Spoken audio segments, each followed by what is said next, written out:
Alors cet ouvrage a été fait sur la demande de la municipalité de Saint-Claude et concerne l'histoire de Saint-Pierre-du-Matouba. Saint-Pierre-du-Matouba, c'est une paroisse qui a été créée en 1765 au moment où Saint-Claude n'était que des champs de canne.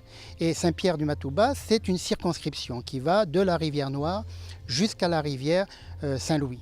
Alors cette terre est un peu particulière, ce territoire est un peu particulier parce qu'il a été conservé par Charlouel d'abord comme réserve et ensuite ça a été vendu en 1719 à des habitants qui ont amené le café, qui ont planté du café et qui ont donc mis en valeur ces terres.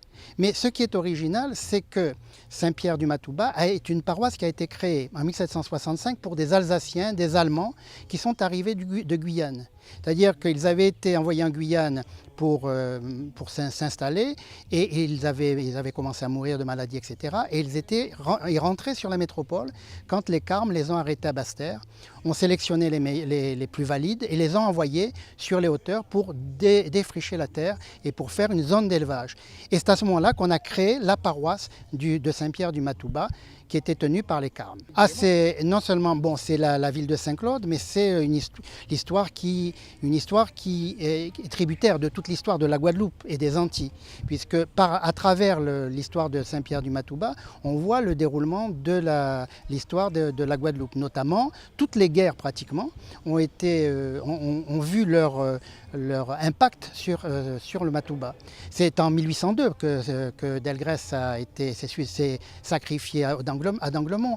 C'est également en 1810 que Ernouf a signé la capitulation de la Guadeloupe. Devant les Anglais. Il a été cerné dans la maison du gouverneur qui se situait donc à Matouba. Voilà, donc c'est une zone qui a connu au niveau de l'histoire, au niveau des guerres, et c'est une zone qui a connu des événements extraordinaires. Oui, c'est une histoire que l'on doit connaître, puisque c'est comme toutes les histoires, c'est-à-dire que l'on prend un petit aspect, un petit territoire de la Guadeloupe, mais à travers ce territoire de la Guadeloupe, de ce petit territoire de la Guadeloupe, on peut suivre l'évolution économique et sociale de la Guadeloupe. Notamment, on peut suivre très facilement le sort des esclaves qui sont affranchis avant 1848. On peut suivre également l'arrivée des nouveaux, des Madériens, des Indiens qui se sont installés sur Papaye. Donc on suit l'histoire de la Guadeloupe, l'histoire économique et sociale de la Guadeloupe à travers cet ouvrage. Alors ça, c'est la commercialisation. D'abord, ça a été édité à l'initiative de la municipalité de Saint-Claude, que je remercie ici, qui m'a suivi. Mais également, c'est l'éditeur Cartala à Paris qui l'a édité.